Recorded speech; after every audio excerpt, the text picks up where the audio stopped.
Hello everyone, আমি পূজা। তো চলো আজকে তোমার সাথে একটা মিনি ব্লগ শেয়ার করি। আমি ভাবতে পারিনি ঠিক এমনটা হবে।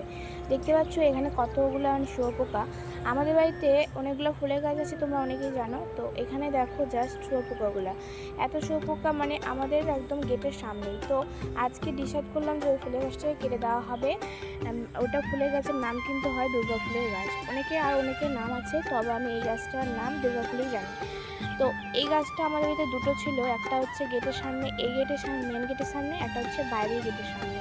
সত্যি কথা বললে এই গাছটা ফুলগুলো খুবই সুন্দর, খুবই সুন্দর। বাট দেখতেই পাচ্ছ কেমন একটা মানে শুয়োপোকাগুলা, তার জন্য কিন্তু কেটে ফেলা হচ্ছে। আর দেখো বাবা কিন্তু কাজটা করতো না, তবে ওই ছোটো গাছটা আমার দিদি কেটে ফেললো। তবে এখন আমার বাবা ভাবছে যে এই গাছটাও কেটে দেওয়া যাক। দেখো গাছটা কেটে দিচ্ছি বলে কোনো লাগে না, এখন যদি শুয়োপোকা থাকে তাহলে কিছু করার নাই। তো এখন আমরা ওই জায়গাটাতে আলাদা গাছ লাগাবো, তাই